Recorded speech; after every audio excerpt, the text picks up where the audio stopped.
오늘은 우리는 그가 행하신 모든 일의 증인이라 라는 제목의 말씀으로 함께 하나님께서 은혜 베풀어 주시기를 원합니다. 자, 한 주간도 평안히 잘 지내셨습니까? 아까 화면 조정할 때만 해도 화면이 그래도 제법 잘 나왔는데 그새 또 노랗게 바뀌었군요. 배송아, 뭐 변한 거 없어요?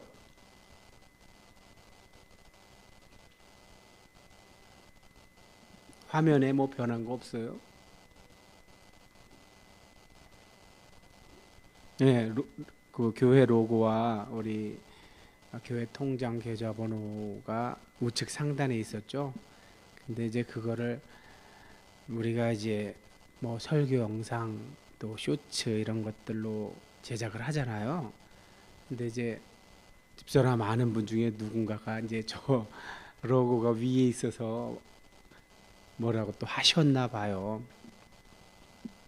그래서 사실 주연이한테 부탁을 해서 저 예원교회 로고는 그냥 우측 상단에 그대로 두고, 보통 교회들이 많이 그렇게 하니까 이제 계좌만, 후원 계좌만 아래로 내리려고 이렇게 로고를 받았는데, 오늘 참 에피소드가 있었습니다.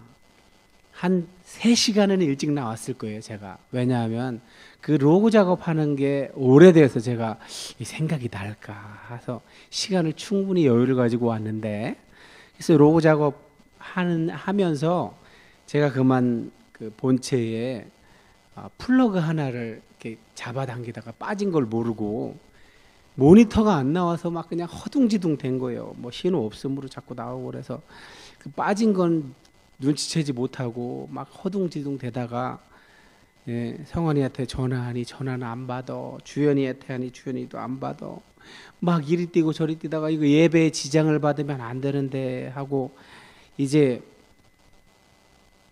오늘 일요일인데 이 컴퓨터 AS 하는 곳이 열었을까 하고 막 웹서핑도 해보고, 여기 또 이제 교회 근처에 우리 시장 안에 또 가게가 하나 있는데 컴퓨터 AS 하는 데가 있는데 헐레벌떡 뛰어갔더니 자기네는 출장을 안 한다는 거예요. 그래서 가져와야 된다는 거예요. 그래서 제가 돌아와서 어떻게 할까, 정말 떼다가 할까 하다가 그 빠진 걸 발견한 거예요. 발견하고 다시 끼워서 하니까 되더라고요. 그러면서 이제 시간이 워낙 제가 여유 있게 오늘 나온지라 로고 작업까지 할 수 있는 시간이 충분히 되더라고요. 그래서 했는데, 근데 이제 우리 장비로는 로고 1, 2가 있는데, 2는 좀 작게 할 수 있고 저렇게 계좌번호 같은 거 뭐 이렇게 올릴 수 있고, 1이 좀 크게 나오더라고요. 근데 그게 줄이는데 한계가 있어서 결국은 헛작업을 했더라고요. 그래서 결국 생각해낸 게 저렇게 그냥 기존에 사용하던 로고 위치만 좀 변동시켜서 사용하는 걸로 오늘은 일단 임기응변으로 대처를 했는데, 제가 오늘 일을 겪으면서 무슨 생각이 들었냐 하면, 제가 여러분 앞에서 제 은사님들 중에 가장 자주 반복해서 이렇게 그분과의 에피소드나 그분의 일화를 이렇게 말씀드린 분이 있죠. 제 학부 때 교회사 가르쳐 주셨던, 역사신학 전공하셨던, 담당하셨던 우리 공 교수님. 이분은 서두르는 걸 극히 뭐랄까 멀리 하세요. 그러니까 우리나라는 사실 서둘러서 빨리빨리로 성공한 나라죠. 근데 이제 이분은 반대로 가시는 분이에요. 근데 이제 막 그런 것에 못 견뎌 하죠. 우리나라 사람들은 빨리빨리 익숙하니까. 뭐 찬송가도 일부러 느린 찬송가 부르시고, 일부러 그러시는지 몰라도 어쨌든 그분을 이제 제가 대학원 시절에 대전서 이렇게 다니다 보니까, 신학대학원은 기숙사에 있었지만 일반 대학원 구약학 석 박사를 하면서는 이제 저도 뭐 사역을 하고 하니까 월요일만 이렇게 이제 KTX를 이용해서 이렇게 서울로 다니곤 했는데, 그때도 여지없이 이제 헐레벌떡 이제 대전역으로 뛰어가다가 이렇게 공 교수님을 대전역 같은 데서 마주치면 이제 그분은 위에서 내려오시고 저는 이제 올라가는 거죠. 그분은 아주 점잖게 천천히 걸어오세요. 근데 저는 막 뛰어가다가 그분을 봬요. 참 대조적이죠. 어쩌면 어떻게 하면 저렇게 여유 있어질까? 그런 참 생각 많이 했었는데, 우리 대한민국이 지금 굉장히 중요한 시기를 살아내고 있는데 빨리빨리로 올 수 있는 데까지 맥시멈으로 왔잖아요. 근데 빨리빨리로 할 수 있는 게 있고 빨리빨리로 생산성을 일으켜서 부가가치를 높일 수 있는 것에는 어느 정도 한계가 있어요. 오히려 그보다 원천 기술이나 깊은 사유에서만 나올 수 있는 어떤 고부가가치의 것들은 빨리빨리로 될 수 있는 게 아니죠. 그죠? 그리고 이제 우리가 나이를 먹으면서 그러니까 젊은 시절에는 생각하는 것과 신체가 거의 동시에 이렇게 반응을 하고 작용을 했지만 이제 이것이 약간 엇박자가 일어날 나이이기도 하죠. 그래서 오늘 그런 에피소드를 겪으면서 한 번 더 좀만 더 차분해지자 이런 생각을 하게 되었답니다. 자, 어쨌든 그래도 우리 기도를 얼마나 담백하고 참 그 목사 닮아가는 것 같아요. 성도들은 우리도 막 중언부언 싫어하니까 담백하고 간결하게 하니까 기도를 참 간결하게 해서 오늘 일찍 시작한 것 같은데 우리 성환 오늘 나왔으니 시작하는 말씀도 읽어주시기 바랍니다. 베드로가 입을 열어 말하되 내가 참으로 하나님은 사람의 외모를 보지 아니하시고 각 나라 중 하나님을 경외하며 이를 행하는 사람은 다 받으시는 줄 깨달았도다. 아멘. 네. 자, 베드로가 지금 입을 열어 말했대요. 근데 말한 내용을 보니까 약간 설교 같아요. 그죠? 하나님에 대해서 이렇게 변증하는 투의 말이에요. 그럼 앞에서부터 우리가 사도행전 앞에서부터 오순절 성령 강림 하는 장면에서도 그 사실을 설명하느라 베드로가 또 설교를 하잖아요. 오늘도 설교를 하는데 지난번에 환상보다 끝났잖아요. 보자기가 내려와서 새 이렇게 이제 각 짐승이 있는데 그걸 이제 베드로에게 먹으라고 하니까 베드로가 거부를 했죠. 저는 정결하지 부정한 짐승을 먹지 않았습니다. 지금까지 율법을 철저하게 지켜왔다 그러는데 하나님께서는 하나님이 내가 깨끗하다고 한 것을 네가 왜 속되다 하느냐 이렇게 해서 이제 하나님께서 결론을 내려주시죠. 그것이 무엇을 상징한다고 그랬죠? 예, 이제 이스라엘은 구원이 자기들에게만 있는 걸로 착각을 했는데 구원이 보편 세계로 확장되는 것을 상징한다고 했잖아요.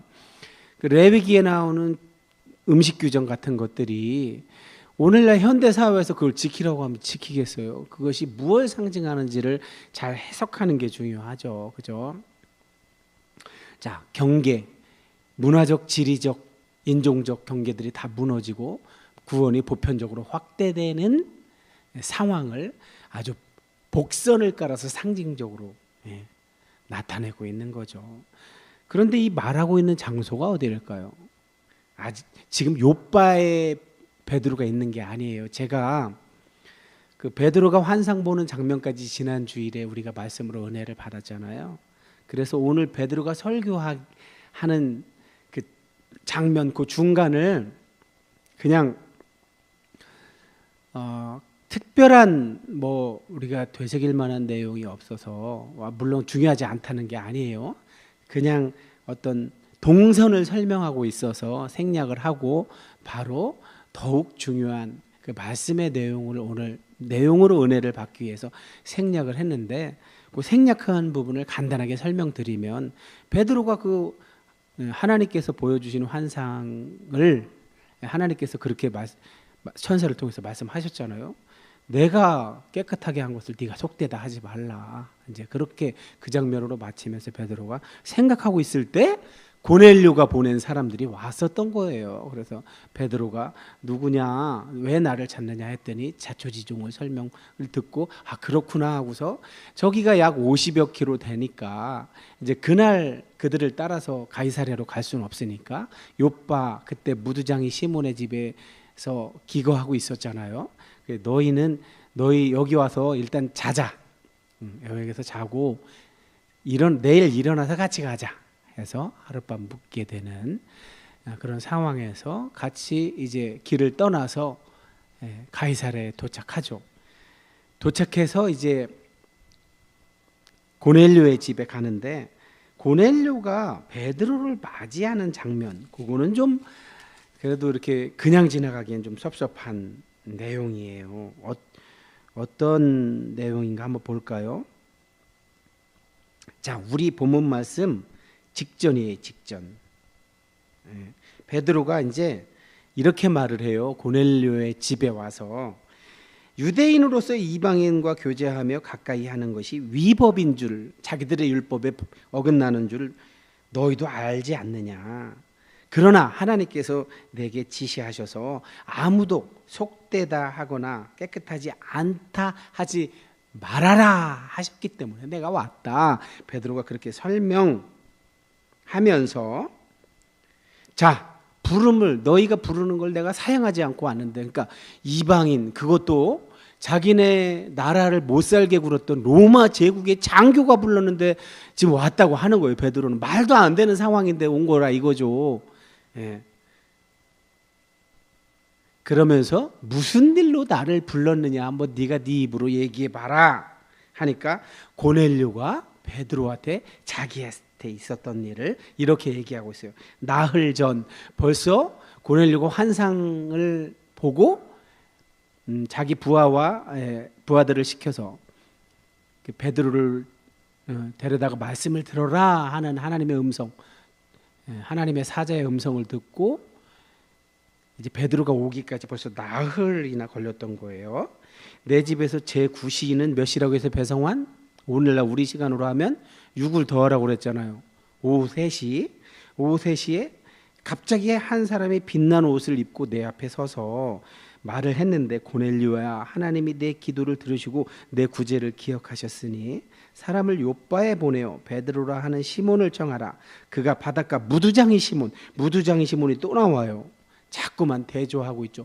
무두장이 시몬의 집에, 그러니까 짐승의 가죽으로 무슨 제품을 만들어서 살던 아주 천한, 저 당시 무시당하고 또 부정하게 여겼던 그런 사람 집에서 베드로가 기거한다는 자체가 이미 그도 복음을 수용하고 하나님의 은혜를 입은 자라는 뜻이라고 했죠. 거기서 유숙하고 있는데 내가 곧 당신에게 사람을 보내오는데 당신이 오셨으니 참 잘하셨습니다.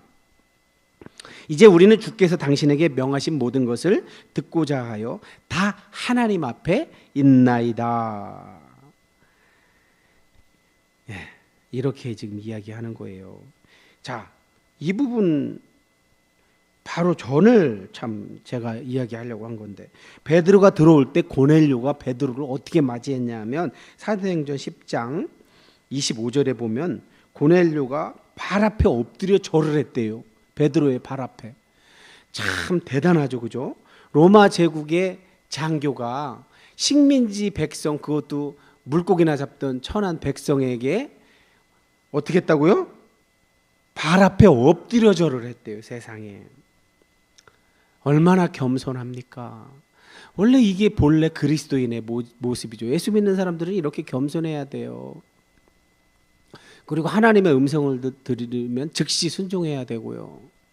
오늘 아까 제가 그 허둥지둥 할 때, 야, 오늘날 이 청년들을, 그러니까 옛날 우리들 때는 그래도 빨리빨리 세대들은 책임감이나 이런 게 강해서 뭘 시키면 제대로 하고 그걸 의무로 여겼는데, 오늘날 세대들은 너무 자유를 주어서 그런가 필요할 때 없어요. 필요할 때 부르는 것도 너무 힘들고 필요할 때 없어. 자, 이 시대 사람들은 어땠는지 몰라도 제국의 장교가 와 엎드려 절을 했대요. 무릎을 꿇고. 근데 거기에 또 베드로는 뭐라고 하냐면 일어서라, 나도 사람이다. 네가 하나님을 경외하며 잘 믿는 건 알겠는데 난 그냥 사람일 뿐이야. 나한테 이러지 마. 이런 뜻이죠. 두 사람에게서 무슨 공통점이 있죠? 엄청나게 겸손하다는 거죠. 겸손. 자, 그렇게 지금 저 지도상에 보면 둘 다 해변에 있다고 그랬죠. 욥바는 좌측 하단에 아래쪽에 욥바가 있고 좌측 상단에 가이사랴. 둘 다 해변의 도시인데 욥바는 우리가 그 요나라는 아주 선지자 때문에 알게 잘 아는 지명이고, 가이사랴는 시저 케사르, 그 황제의 이름을 따라서 지은 항구 도시예요. 인공도시. 그래서 총독이 저기 집을 짓고 살고 있다고 했죠. 자, 저 가이사랴 고넬료 집에서 베드로가 말씀을 전한 내용이 바로 오늘 말씀입니다. 자, 내가 참으로 하나님은 사람의 외모를 보지 아니하시고 각 나라 중에서 하나님을 경외하며 의를 행하는 사람은 다 받으시는 줄 깨달았도다.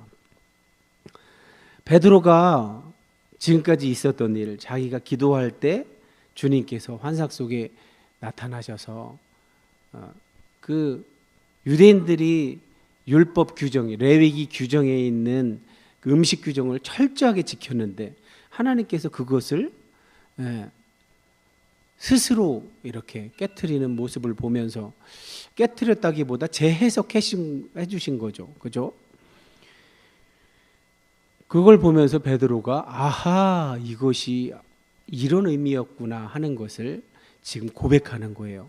아, 음식 규정이 상징했던 것은 이제 그런 뭐 어떤 동물이 어떻게 생겨서 부정하고 이런 건 없는 거구나.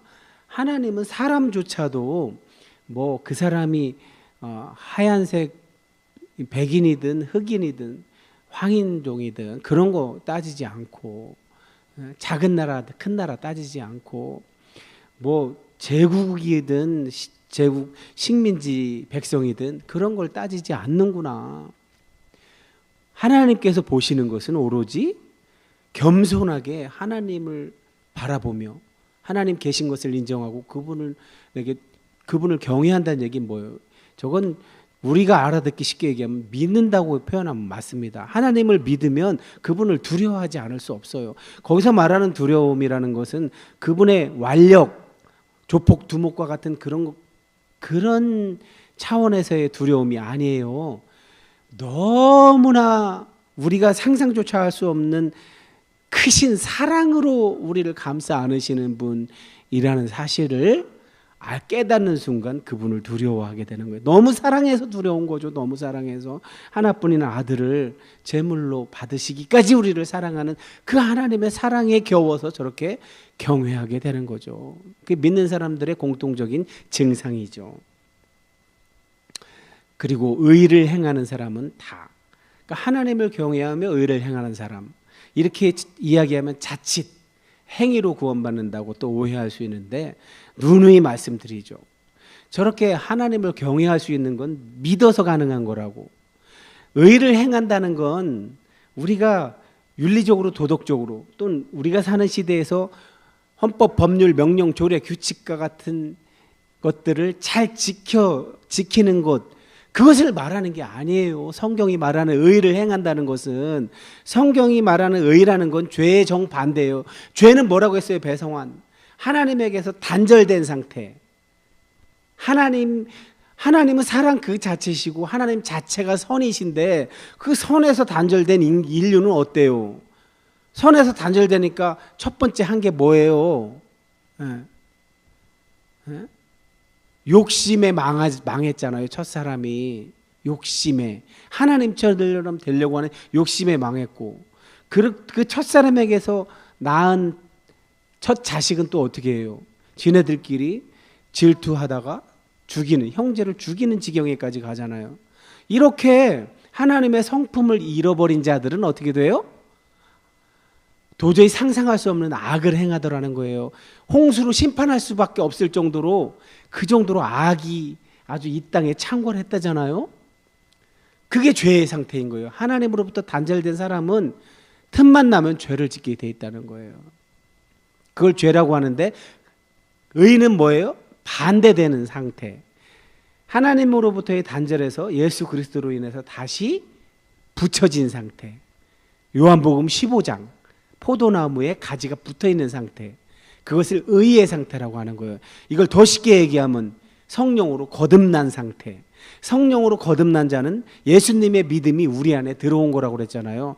그래서 그 예수님의 믿음 덕분에 하나님이 살아계신 것을 인정하게 되고 살아계실 뿐만 아니라 우리 안에서 선을 행하셔서 우리로 하여금 선을 행하게 하신다는 그 사실을 깨닫게 되고 내 고집, 내 욕심, 내 욕망보다 하나님이 원하시는 걸 하게 되는 그 수준, 그 상태, 그걸 의를 행한다고 하는 거예요. 그게 바로 저렇게 고넬료 같은 사람에게서 나타난 거죠. 아까 무두장이 시몬 같은 사람에게서 나타난 거죠. 그러니까 베드로는 상상도 못했던 거죠. 왜? 그거는 유대인만 할 수 있는지 알았어요. 지금까지 유대인 중에서도 율법을 잘 지키는 사람만 할 줄 알았는데 그게 아니더라는 거죠. 짐승의 가죽으로 제품을 만들어 파는 사람도 그걸 하게 되고 자기 나라를 괴롭히는 로마 제국의 장교도 그걸 하더라는 거죠. 거기서 깨닫게 된 거예요. 그러면서 베드로가 이제 복음을 다시 전파하는데 누가복음을 아주 간결하게 짧고 간결하게 요약하는 말을 해요. 지금 누가복음. 사도행전은 누가가 썼다고 그랬잖아요. 그래서 사도행전은 누가 작품 2예요. 2. 누가가 먼저 기록한 게 있었죠. 누가복음. 예수님이 살아계셔서 하신 일을 기록한 게 누가복음이라면 예수님 돌아가시고 나서 그의 제자들, 직제자들 부활하신 다음에 같이 밥 먹고 그들에게 뭐 할 것을 명령을 받아서 그걸 실행했던 제자들 얘기가 사도행전이죠. 완투죠. 완투. 전편, 후편. 그래서 지금 베드로는 자신들이 이 일을 하는 이유를 예수님께서 보여주셨기 때문에 그걸 따라하는 거라고 얘기하는 거예요. 만유의 주 되신 예수 그리스도 때문에 화평의 복음을 우리가 받게 된 거다. 화평의 샬롬 자체가 복음이라고 그랬잖아요. 우리가 거듭나서 성령이 우리 안에 와 계신 상태가 샬롬의 상태예요. 예수님의 믿음이 들어온 상태가 샬롬의 상태예요. 그래서 저 화평의 복음이라고 하는 거예요. 샬롬이 우리 안에 들어왔기 때문에 하나님으로부터 단절되었다가 하나님과 연결되니까 다시 샬롬이 회복된 거란 말이에요. 그래서 그것이 먼저 누구에게 왔대요? 이스라엘 자손들에게 보내신 말씀은 예수님을 이야기하는 거죠. 샬롬으로 오신 예수님. 요한복음 1장 1절 태초에 말씀이 계시니라. 그 말씀은 곧 하나님이시니 그 말씀, 육화된 말씀이 이스라엘에 오셔서 이제 그 사실을 요한이 세례를 베풀다가 소개를 하죠. 저분이야말로 우리가 기다리던 메시아다. 그래서 그 메시아가 오셨다는 것, 그것이 화평의 복음이죠. 말씀이 육신이 되어서 이 땅에 역사의 시공간에 오신 거죠. 2000년 전에 팔레스타인 땅에. 그래서 역사의 시공간에 오신 그 메시아이신 예수께서 갈릴리에서부터 복음을 전파하기 시작하시죠. 자기를 통해서 드러내는 하나님 나라를 지금 온 유대에 두루 전파된 그것을 너희도 안다고 얘기하고 있는 거예요. 저게 무슨 근거로 저런 말을 할 수 있죠? 무두장이 시몬도 벌써 믿었잖아요. 온 유대에 벌써 퍼진 거예요. 온 유대에. 그래서 저런 말을 할 수 있는 거예요. 가이사랴도 온 유대에 속하잖아요. 그죠? 자, 가이사랴는 사마리아 지방에 더 가깝겠죠. 온 유대는 그러니까 이제 저거는 시기에 따라서 온 유대라고 해도 맞고 사마리아라고도 해도 맞겠죠. 어찌 되었든 지금 저 가이사랴 지방까지 퍼졌다는 얘기를 하는 거예요.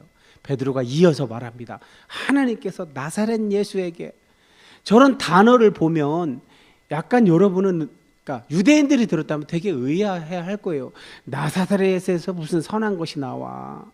거긴 이방 땅으로 업신여겼던 곳인데 거기로 예수께서 태어나게 하셨다는 것을 지금 얘기하는 거죠. 나사렛 예수에게 그 천대받던 곳에서 메시아가 태어나게 하셔서 성령과 능력을 기름 붓듯 하나님이 하셨대요. 그러면서 예수님이 하신 일을 누가복음에 기록된 이야기를 요약하고 있어요. 두루 다니시면서 선한 일을 행하시고 귀신 들린 사람 고쳐주고, 그게 가능했던 이유는 뭐래요? 우리와 똑같은 몸을 입고 오셨지만 하나님이 그 속에 함께 하시니까 저런 일이 가능했다는 거예요. 그래서 베드로가 아주 핵심적인 얘기를 해요. 우리는 유대인의 땅과 예루살렘에서 예수님이 행하신 모든 일의 증인이라. 배성환, 어떻게 증인일 수 있어? 저 말이 어떻게 맞는 말이 될 수 있어? 공생의 3년을 같이 살면서 봤잖아, 그지? 예수님이 하신 걸 봤잖아. 자기네 고향에 왔잖아. 갈릴리 그 총구석에 물고기나 잡고 있었던 자기들을 불러서 3년 동안 다 보여주셨잖아. 앞에 이야기한 것도 다 보여주셨잖아. 선한 일 행하신 거 두루 다니시며 마귀에게 눌린 모든 사람 고치신 거, 하나님이 함께 하셔서 기적을 일으킨 거 다 봤잖아. 그러니까 저런 말을 할 수 있는 거지, 그지? 베드로가 지금 이야기하고 있지만 베드로뿐만이겠어? 제자 삼아주신 모든 사람에게 해당되는 거고 오늘날 우리한테도 해당되는 거지. 왜? 우리가 바로 제자의 제자니까. 자, 그래서 자신들이야말로 증인이라고 얘기하면서 그런 예수를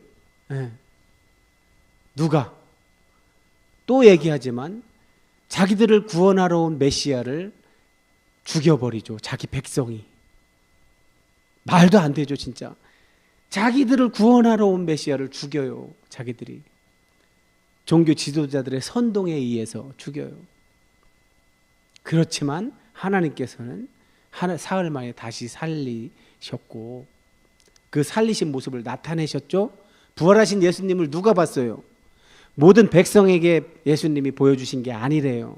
오직 미리 택하신 증인인 자기 같은 제자들, 죽은 자 가운데서 부활하신 후에 같이 음식을 먹은 사람에게 저렇게 나타났대요. 바울은 순서대로 누구에게 나타났대요? 베드로에게 나타나고, 야고보에게 나타나고, 맨 마지막엔 만삭되어 나지 못한 자기에게도 부활하신 주님이 나타났다고 바울은 얘기하잖아요. 베드로랑 바울이랑 같은 말을 하는 거예요, 지금. 소수의 이스라엘 백성 전체에게 나타나신 것이 아니라 저렇게 증인 사역을 감당할 자들에게 예수님이 나타나셨단 말이에요. 그러면서 뭐라고 하셨대요? 백성에게 자기가 보여줬던 걸 전하라고 이렇게 명령을 하셨대요. 오직 하나님께서 살아있는 자와 죽은 자의 재판장으로 정하신 분이 바로 이분 예수 그리스도인데 그분이 바로 메시아이신 것을, 예수 그리스도가 예수 메시아라는 뜻이잖아. 예수는 무슨 뜻이라고 그랬어? 여호와께서 구원하셨다. 그가 바로 메시아다라는 뜻이잖아. 그분이 바로 예수님인 걸 증언하게 했대요. 근데 자기들만 증언한 게 아니라 자기 이전에도 이미 선지자들이 저렇게 증언을 했대요. 어떻게? 예수가 왔을 때 그를 믿는 사람들이 다 그의 이름을 힘입어 죄사함을 받는다. 이렇게 선지자들이 얘기했대요. 배성환, 맞아요? 우리 사도행전 지금까지 오면서 베드로가 오순절 강림할 때 설교에서도 저 얘기 했잖아요. 누구부터 했어요? 요엘 선지자가 말세에는 모든 사람이 성령을 받을 거라도 했잖아요. 그죠? 그러고 또 시편 16편에서 시편을 16편을 이용해서 부활을 말했고 시편 110편 이야기하면서 하나님께서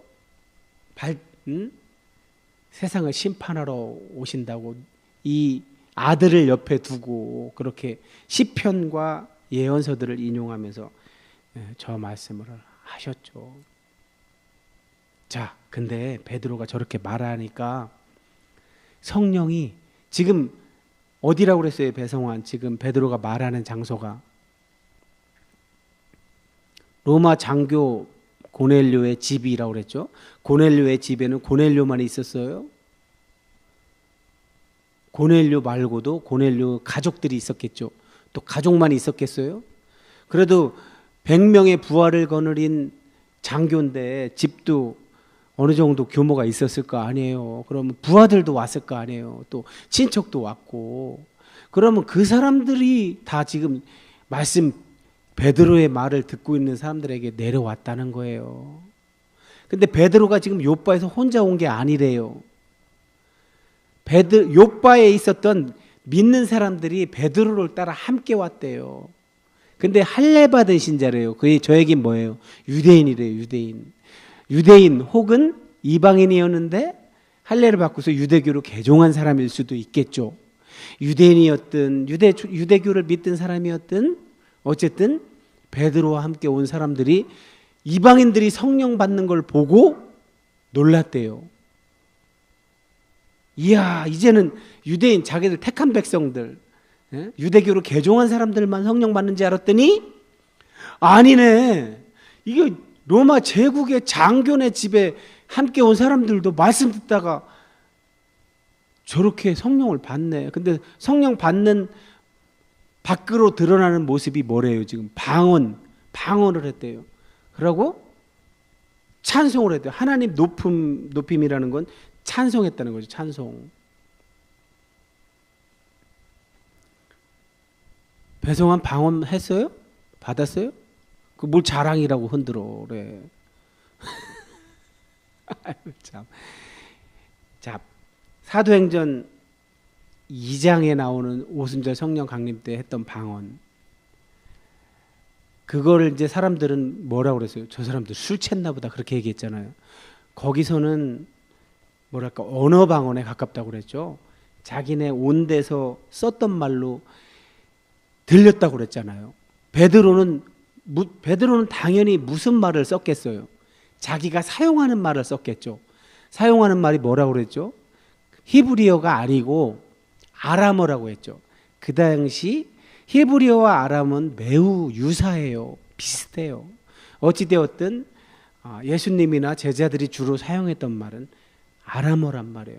그럼 베드로는 아람어로 설교했을 텐데 아람어를 알아들을 만한 사람은 시리아나 이쪽 지역에 살던 사람은 알아들을지 몰라도 그리스나 로마에서 온 사람들이 아람어를 알아들을 리가 없잖아요.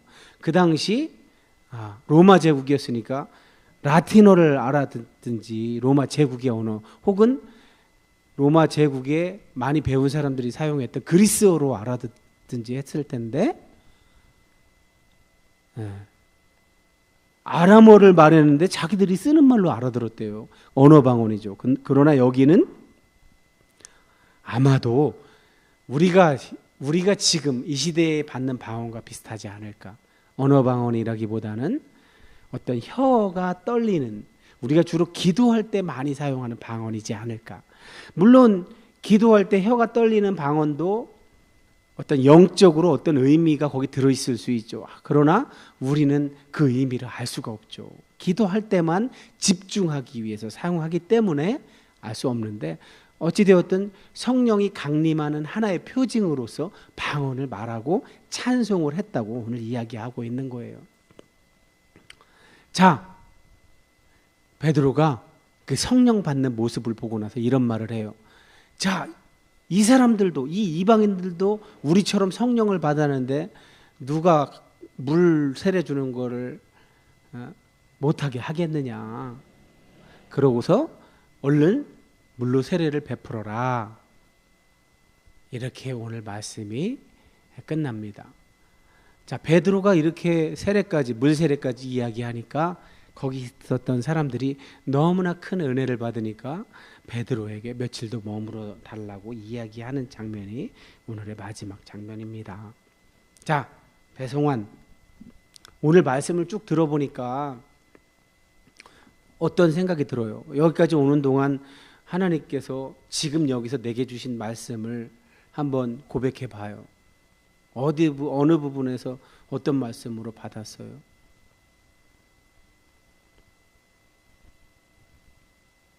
그걸 받으셔야 되는데 늘 이야기하잖아요.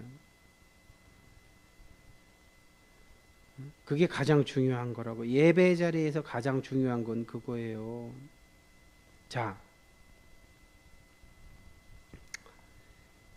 누가가 사도행전 2장의 오순절 성령 강림 사건과 아주 유사하게 고넬료 집에서 있었던 성령 사건을 이야기하는데 아주 비슷해요. 일부러 누가가 이렇게 배치를 한 거죠.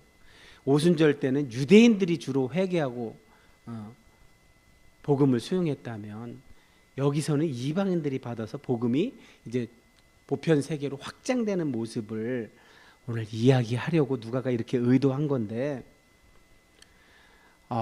여기서 우리가 반드시 깨달아 알아야 되는 것은, 방금 전에 우리 배성환 이제 오프라인에 말씀을 전하는 이 박남희와 말씀을 듣는 자리에 앉아 있는 배성환 둘만 있어요.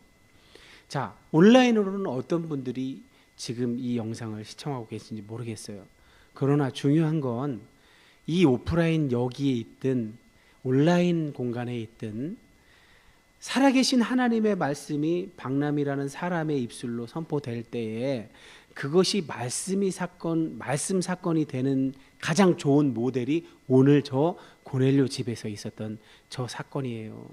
시간이 넉넉하게 허락되면 제게 일어났던 일을 간증하고 싶은데 시간이 넉넉지 않아서 그냥 간략하게만 말씀드릴게요. 저는 오순절 성령 강림 사건이 실제 제 신앙생활에서 일어났어요. 2006년 2월 27일 정오에. 그러니까 거의 10여 년 전이죠. 근데 이 고넬료와 베드로에게 있었던 이 에피소드와 아주 흡사하게 저도 일어났어요. 환상부터 보여주시고 누구를 만나게 하시고 그가 은혜 받은 말씀을 증거하게 하셔서 그 말씀을 듣다가 요한복음 14장 말씀을 듣다가 저는 오순절 성령 강림 사도행전 2장이 아니라 여기 사도행전 10장에 이 고넬료 집에서 있었던 것처럼 말씀을 경청하다가 그만 성령이 임했는데, 저에게 성령이 임하던 그 순간에 어떤 일이 일어났냐면 갑자기 뜨거운 불덩어리가 제 배꼽 밑에 4cm 정도, 우리가 흔히 단전이라고 말하는 곳에 임했어요. 근데 그 불덩어리가 처음에는 그냥 따끈따끈한 정도였어요. 근데 저는 의식을 못하다가 점점 이게 뜨거워지니까 견디질 못하겠는 거예요. 내가 너무너무 뜨거워서 비명을 지를 정도로 뜨거워졌어요. 근데 이것이 그 자리, 단전의 자리에 그냥 가만히 있었던 것이 아니라 점점 이게 위로 올라오더라고요. 이렇게 단전에서 이렇게 점점 위로 올라오더니 명치까지 오더니 결국엔 이 위쪽으로 오면서 제 혀를 무슨 예전에 아기들 기저귀 채울 때 기저귀 그 고무줄로 채웠어요. 노란 고무줄. 그것이 늘어난 것처럼 혀가 이만큼 늘어나더니 팽팽해졌다가 탁 놓으면 푸르르 떨리는 것처럼 제 혀가 그렇게 떨리는 거예요. 이게 원문에는 글로사라고 돼 있어요. 글로사, 혀떨림, 글로사. 근데 그렇게 정말 떨리더니 갑자기 태어나서 단 한 번도 말해보지도 들어보지도 못한 무언가를 제 입에서 말을 하는 거예요. 아주 쉼없이 연속적으로 하는 거예요. 근데 그때 제게 말씀을 전했던 분과 제 단 둘이 있었어요. 그 방에는 그 거래처 사장실에 사장님이 근무하시는 사장실 아니었기 때문에 둘만 있었단 말이에요. 그런데 제가 비명 지르는 소리는 저 멀리 직원들이 다 들었다고 하더라고요.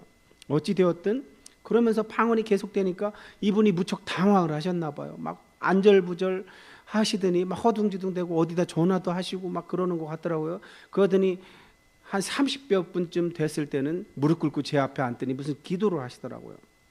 그분이 기도하고 나서 약 30여 분 만에 제가 멈췄다가 그 다음에 한 7시간 연속으로 하기도 했는데, 중요한 것은 그때 제가 했던 그건 지금 잊어먹었어요. 그 이후에 제 방언은 그냥 단순한 기도 방언인데 중요한 것은 그 일이 있고 난 후에 이분이 이제 저한테 어떤 설명을 했냐면, 베드로가 지금 이방인에도 우리처럼 성령이 내렸는데 내가 어떻게 세례를 베풀지 않겠느냐 하고 세례를 베푼 걸로 나오잖아요. 저는 그것이 아니고 이제 이 분이 나름대로 자기의 해석으로 이야기를 해주더라고요. 자네 구원받았어. 막 이러시더라고요.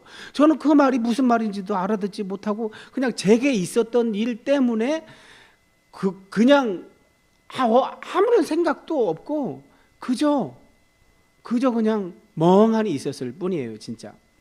그랬는데 어찌되었든 그날 이후 그 사건 이후 제게 엄청난 변화가 일어났어요. 제 안에 누구라고 해야 될지 무엇이라고 해야 될지 하여튼 항상 함께하면서 저를 강력하게 통제하는 힘이 들어왔는데 너무너무 강력하게 통제를 해서 제가 너무너무 당황스러웠던 경험이 있습니다. 어찌되었든 그때 그 경험 이후로 이런 성경을 너무 몰랐기 때문에 성경의 정수를 제가 증언하는 데에는 한계가 있었잖아요. 대신에 있었던 일을 이야기하는 수준밖에는 증거를 할 수가 없었어요. 그런데 그보다 더 중요한 건 제 삶이 바뀐 거죠. 제 삶의 태도가 바뀌었고 삶의 양식이 바뀐 거죠. 소위 말해서 그 전까지 나 잘난 맛에 아주 교만한 비즈니스맨이었거든요. 아주 교만한 비즈니스맨이었는데 겸손한 크리스찬으로 제가 변화된 거예요. 자, 여기까지만 하고 오늘 말씀, 여러분 제가 말씀드렸잖아요. 이제 헷갈리지 마세요.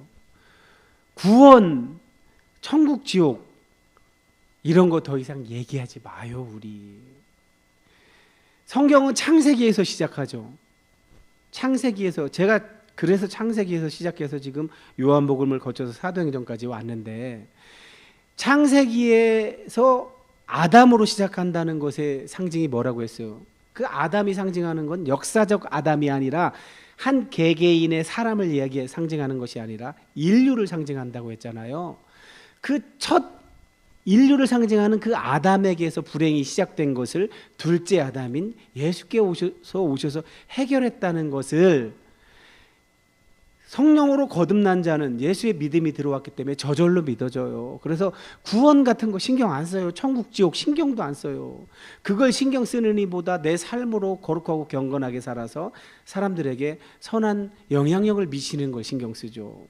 그런데 거듭나지 않고 이런 위로부터 오는 능력으로 덧입혀지는 경험이 없는 사람들은 자꾸만 엉뚱한 말들에 선동되고 거짓 복음, 왜곡된 복음에 선동이 돼 속아서 자꾸만 도깨비 방망이 같은 지니, 알라딘의 램프 같은 예수 믿으면 수능 잘 봐, 좋은 대학 가, 좋은 직장 가, 돈 잘 벌어 이런 것에 호도되곤 하죠. 자, 이제 더 이상 그렇게 살지 마세요. 성경에 약속하셨듯이 말세에는 모든 사람에게 성령을 부어주세요. 그러나 안타깝게도 다 열려있는데도 불구하고 오늘 성환이가 이런 경험했어야 했더니 이렇게 너무 자연스럽게 이렇게 하는 것처럼 그것을 사모하지 않고 도전하지 않는 그 열정 없음, 이것이 너무 안타까운 거죠. 여전히 하나님이 허락하시지 않은 게 아니에요. 그 세계를 사모하지 않는 거예요. 하나님 나라의 진짜 정체성을 누려보고 싶지 않은 거죠. 진짜 그 맛을 보고 싶은 욕망이 안 생기는 거예요. 이게 가장 안타까운 거죠. 물론 많은 목사들이 방해를 했고 잘못을 했죠. 많은 신학교 교수들이 잘못을 했죠. 그러나 하나님이 잘못하신 게 아니에요. 하나님은 성경을 통해서 열어놓으셨으니까 언제든지 그 사모함으로 이렇게 욕망하는 자가 무두장이 시몬처럼 이탈리아 부대의 백부장처럼 고넬료처럼 욕망하는 자, 소망하는 자, 기대하는 자가 취하게 되는 거죠. 오늘 자, 구원은 인류에게 허락됐다고 그랬죠? 그러니 제발 이제 구원 갖고 발가불가 하지 마세요. 그 죽어보세요. 받는지 안 받는지 그건 죽은 다음에 얘기해요. 성경은 살아서 하나님 나라를 누리라고 해요. 그러니 이제 더 이상 죽어서 가는 자꾸만 그거에 목매달고 무슨 샤머니즘적 신앙에 호도되지 말고 이제 살아서 내가 하나님 나라를 어떻게 누리고 전할 것인지를 거기에 승부를 거는 저와 여러분이 됐으면 해서 이 말씀을 전했습니다. 기도하겠습니다. 고맙고